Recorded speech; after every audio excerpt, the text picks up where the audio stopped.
afternoon and welcome to another edition of Northport, A View from Here. My name is Gene Matthews and I'll be your host. Visiting today we have the president and treasurer of the Northport Performing Arts Association, and I'd like to welcome Mary Thoroman and Mary Maples here. Mary Maples is the treasurer and the other Mary is the president. Welcome. Thank you. Thank you. Welcome. The Northport Performing Arts is comprised of three different associations within itself. Could you explain that to the folks, Mary? Well, we're provided three different organizations, and there's the Chorale, which was formed in 1980, and they are, as one man's dream, to be a professional organized group, and they have come that far. In the 2003-04 season, the Chorale added a handbell choir, which performs with the Chorale and is also available to go out into the community. In the 2004-05 season, there was a select group from the Chorale that was chosen to perform, a group called the Corollaries.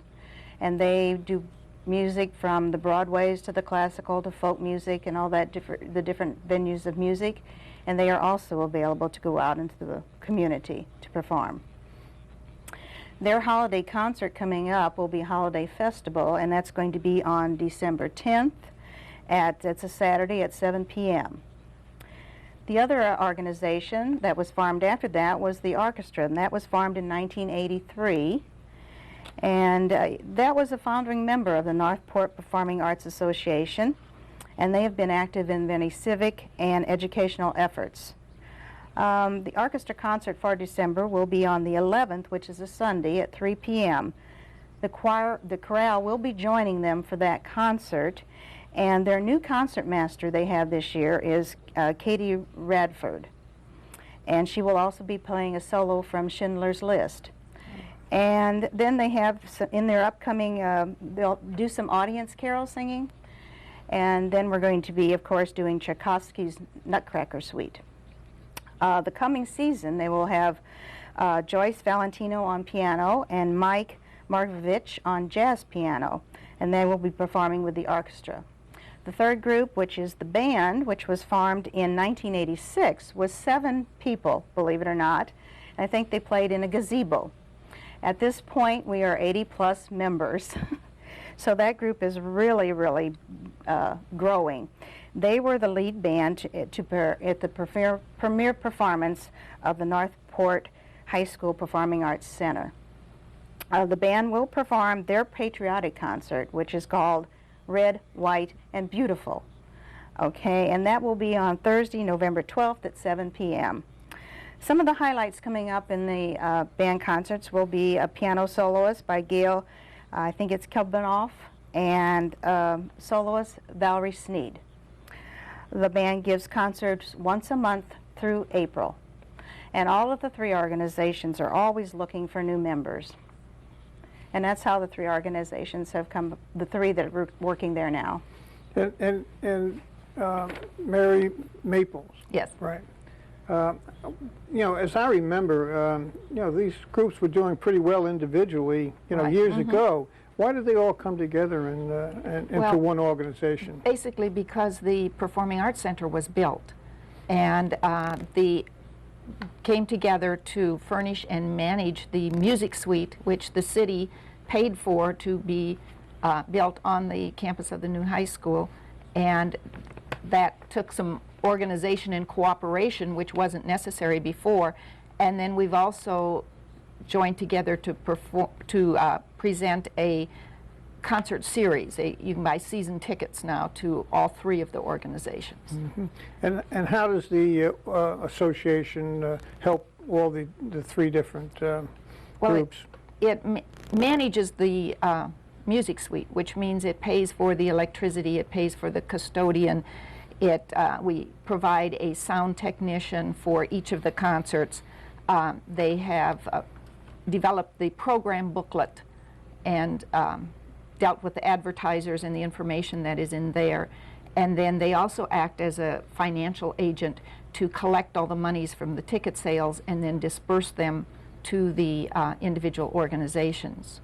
Okay. It sounds like you have a little bit of scheduling problem too in there? Or not a problem, but a... No, but we do have to work. In December this year, we have the chorale concert on Saturday the 10th and the orchestra concert on Sunday the 11th, and that isn't necessarily a preferable way of doing it, having two concerts in 2 days, but the December schedule really gets tough. Yeah. And then the band concert is the following Thursday, so all three concerts are very close. But we have to work with the high school and with each other to do all this scheduling. Okay, and I think you did Mary Thoroman. Yes. I think you did explain a little bit about the new season. Was there anything you wanted to add to that? I think I gave you most of their other performances. You know, DeVere, the director of the band, always has surprises for us. And some of those I don't know until the night of the concert. So other than that, I think I've given you most of the performances that they gave me. Yeah. And some of that I don't know. I can add to that in general that it is a 15-concert season. The first concert occurred in October, and there are two in November, and so they go from October through April. The band gives 7 concerts, the orchestra gives 5, and the chorale gives 3. So it's a 15-concert series. If I remember looking at my date timer, there's one next week, or the 7th? There's a concert the 6th. Oh, the 6th. Actually, there's an orchestra concert the 6th. And there will be a soloist at that concert, but so I don't have her name with me today. Yeah. But there will be a soloist doing... That's always a treat. Yeah. That's always a treat. Yeah. Unfortunately, we were on vacation. We missed the first event. How does, one thinks of the association and you think of musicians, but, there's other people there that are not musicians. And so how do they go about joining the association? What do you have them do?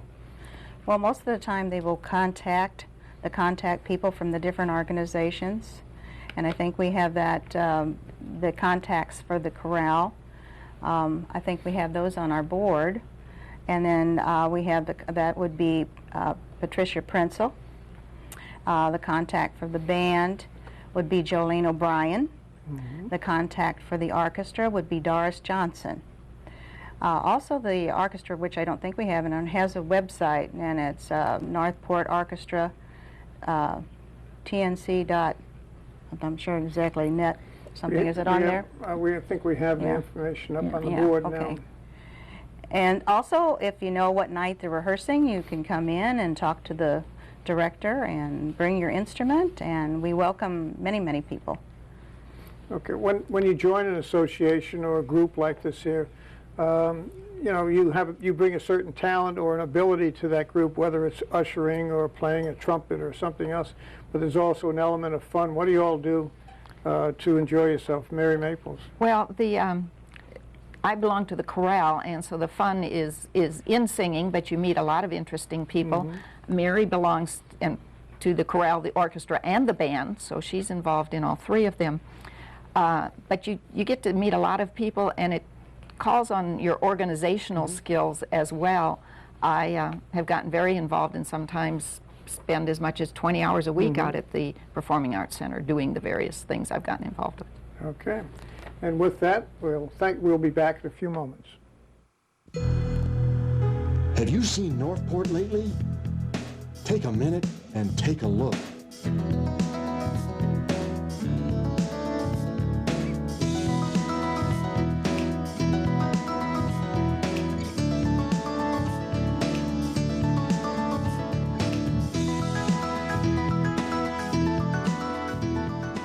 We really do enjoy nature, and we found it all here, right in our own backyard. Love fishing and boating on the Mayaca. You never know what you might see out there. We toured the whole state of Florida and found that Northport had everything that we wanted. There's a lot of natural beauty, and there's a lot of wildlife here. I love the open spaces, and I love the quiet. If you're intrigued by what you just saw, pay us a visit, and you'll see a lot more. Welcome back to Northport, A View from Here. Pleased to have now as our guest Dr. George Kenney, who is well known to all of us as the principal of Northport Elementary. Welcome. Northport High School. Northport High School. Well, you know what happens when you get old, you know. Right. You know. But anyway, welcome, Dr. Kenney, and maybe just to set the stage a little bit, no pun intended, talking about stages, but give some of our viewers how this whole thing started with the school board and the city, and you know, all that put it together to get it where it's at today. Okay. Physically. Well, to put it in a nutshell, around 98, 99, when they were planning the school, some people started to think that you know, they wanted some professional entertainment in Northport and a venue that the city could use that was really needed in South County. And at the same time, plans were being made for the school. So the city and the school district got together and decided to pool their resources, primarily from the 1-cent sales tax, and build a facility that was a real performing arts center. And that's how it started. Yeah. To me, the joint usage of buildings and facilities is great for the taxpayers. You don't have to do the same thing twice. In fact, the city really has a good relationship with the school board. They're putting up 3 soccer fields on school board property now. So, Right. so that's great to see.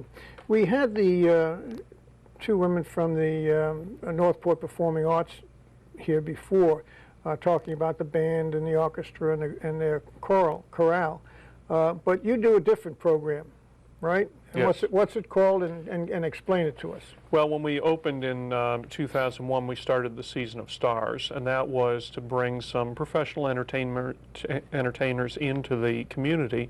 And there's really 3 reasons for that. One is to provide entertainment to our citizens that's local and affordable. The second reason is it's a great learning opportunity for our students to work with professionals. And the third reason is it's a very good fundraiser for the school, and we use those funds to go back into our performing programs at the school.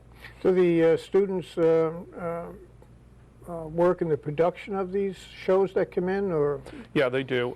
Some of the shows, depending upon what it is, if it's a play or dance or whatever, they'll ask for carpenters to put together sets on stage. They ask for students to help with lights, sound, wardrobe, you know, backstage, working with props and all of that. And the performers are really good at working with the kids, and the kids are very excited. It's a great opportunity for them to work with professionals that are in the field. And maybe an entree into a business, a career. Sure. We later have on. a number of kids that are interested in going into the performing arts in one way or another. Yeah. How successful and how popular has this series grown? Well, we're now in our 5th season, and in our first season we had about 400 to 500 season ticket holders. We have 1,000 seats in the hall, and this year we're now being sold out. So it's grown tremendously in popularity, and we have quite a following of people that really look forward to the shows at the hall. Yeah. Well,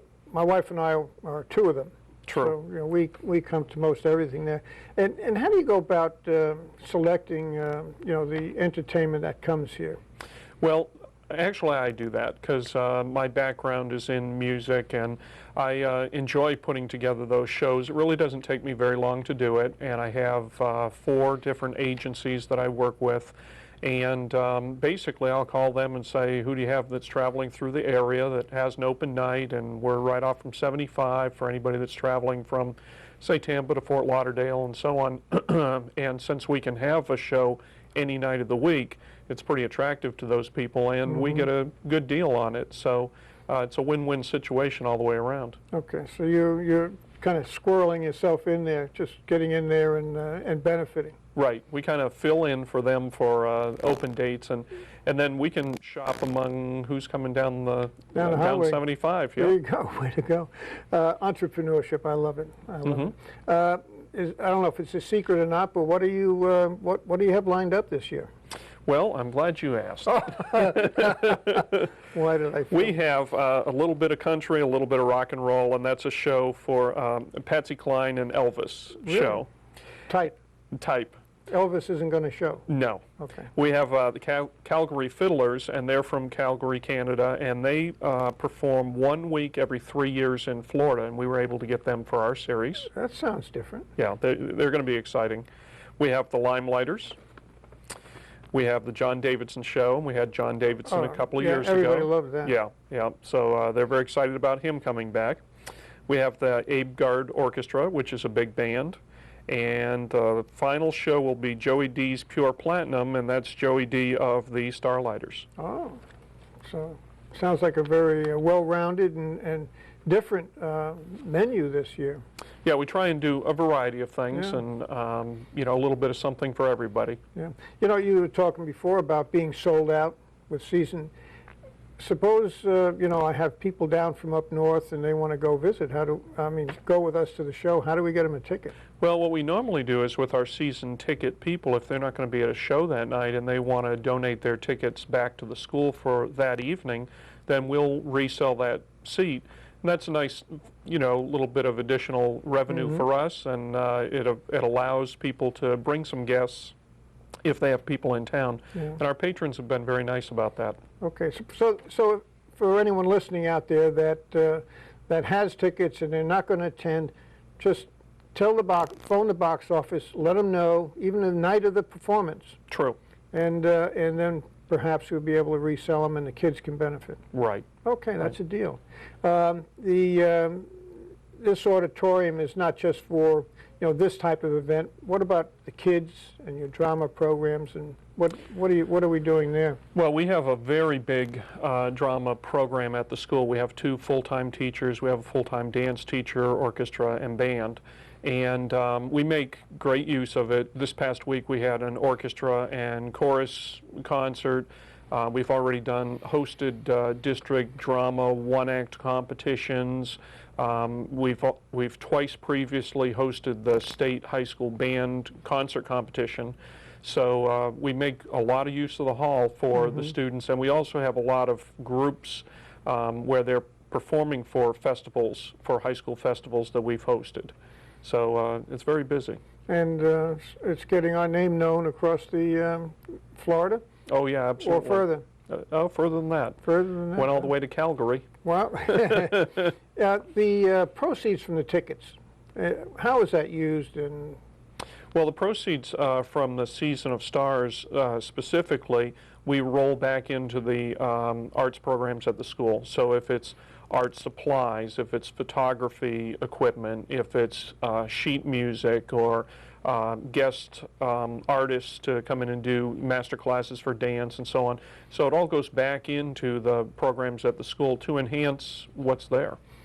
Does the city still contribute money towards that, you know, the upkeep of that facility, or how does that work? The school district has the responsibility for the upkeep. Now, if there were some kind of major renovations required down the road, then I'm sure the city would get involved in that point. But it's really at no cost to the city. Is that in both the practice hall as well as the auditorium? The city owns the practice hall, Yes, where the concert band and chorale and orchestra practice, and they haven't gotten to the point, I believe, where there's been maintenance required and so on. Those groups pay for their own cleaning and their own electric bills and such. So that's their responsibility at this point? Right. It's virtually at no cost to the city. Looking down the road, anything that you see super ordinary coming to the hall? Well, it gets busier and busier all the time. We've had the Florida West Coast Symphony come in. We had the Oak Ridge Boys last year. You know, with the groups that you had earlier, they do 13 performances a year. Kind of depends on who calls and what's coming through. But is there any one thing that you'd love to see come? Oh. And don't say you'd like me to sing. Well, I was excited with the Oak Ridge Boys, and I think we'll see some more shows along those lines. All right. Thank you very much for coming, and with that, we'll be back in a moment. There's a rumor that small-town America has all but disappeared.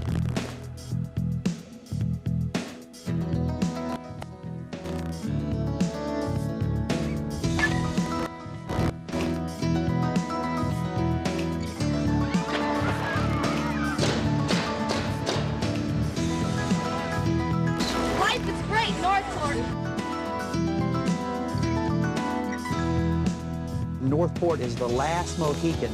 This is the place. This is going to be the last undeveloped region. The city government itself is so pro-growth, and it's just like everything is in the right place at the right time for Northport.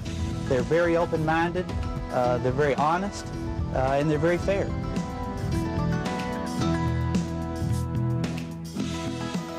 Disappeared? You've just seen evidence to the contrary. We call it Northport. Welcome back to Northport, a view from here.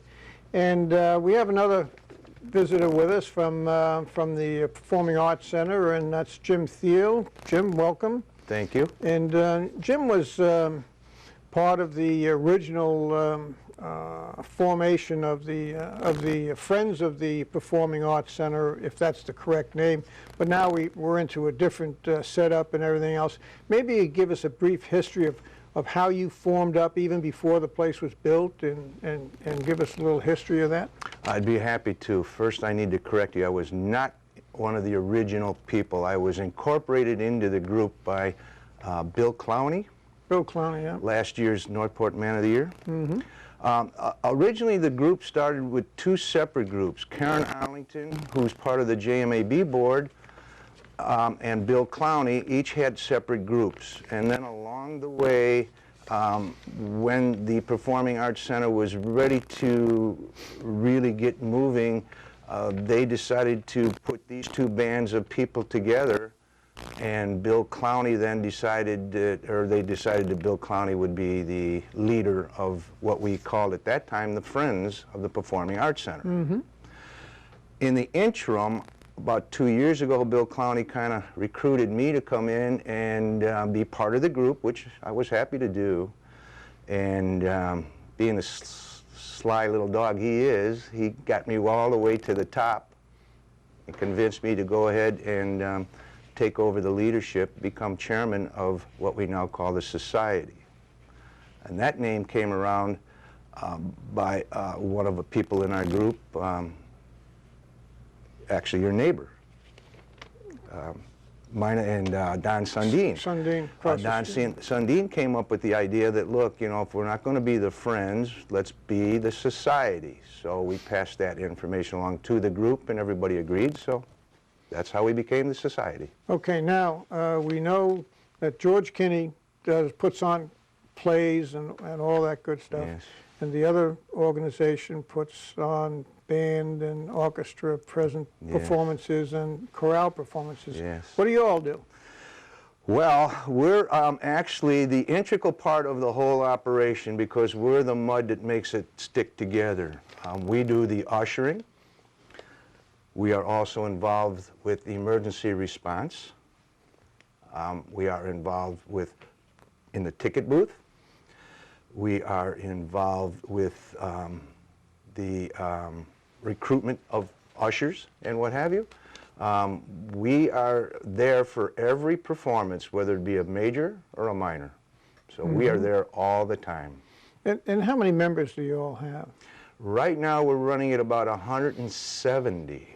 Very healthy group we have. We have people that are local all year round. We have people that come down from the east, the north, during the winter. And we have people from the surrounding areas, Port Charlotte, Venice. So it's for everyone. It is for everybody. We encourage everybody to be part of this. It is the most wonderful organization that I have ever been involved with. They are intelligent, they're friendly, and they are there to help everybody that comes in there have a good time, have a good experience. Sure. Yeah. And at any given performance, how many people does it take to operate, an event? We have a crew of 30 people on a full house, which is 1,025. Now that number varies depending on handicapped chairs and stuff like that, but we have 30 people for 1,025, and anything other than that we generally will have on about 15. That includes a house manager, an usher assignment person, an emergency response team leader, and an elevator operator. We also incorporate a greeter for full house type programs. What about the parking lot?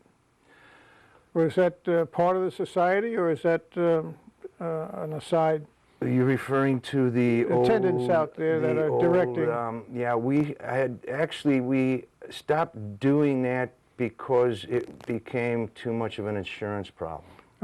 This is directing traffic or bringing the people in the golf carts? It was the golf cart issue that became a major problem for us. We had to stop doing that because of the problem with insurance and liability.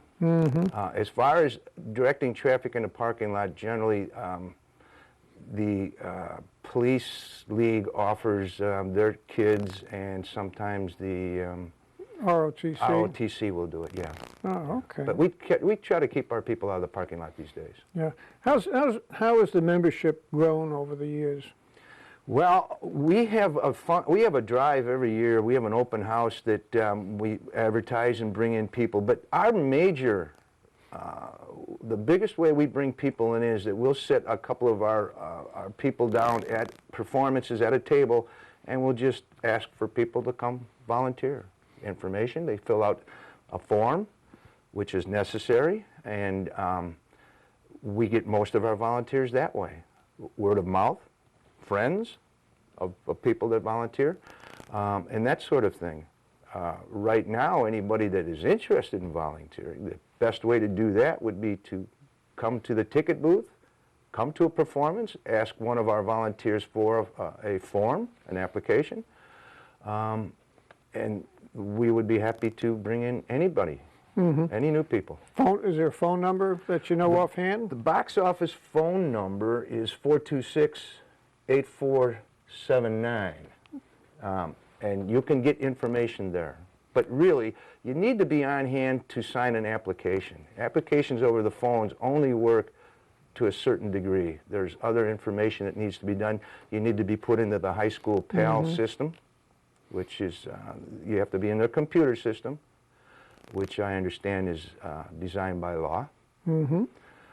So there's a little bit more involvement. If you come to the ticket booth, ask for a volunteer application, you can sign it right there, fill it out right there. It only takes a minute. You can get into the computer system right there, and you're done. Your information gets transferred to us.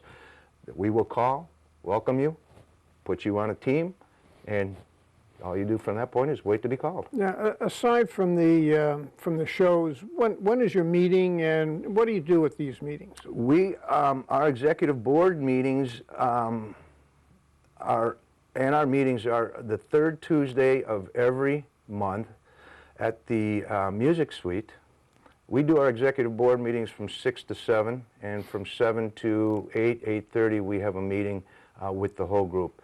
And we discuss how we better do our jobs.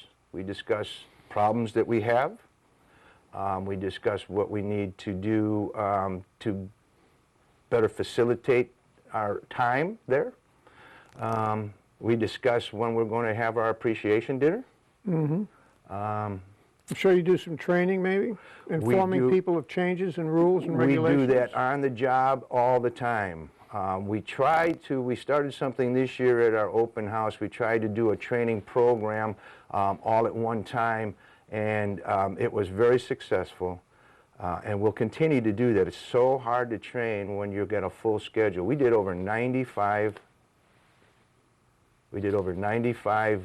concerts last year. Wow, it's a lot of work. Right. It's a lot of volunteers, and Right. This gives you an idea of the complexity of this performing arts center out there. And please enjoy it. It's for all of us. And with that, I'll sign off for this week.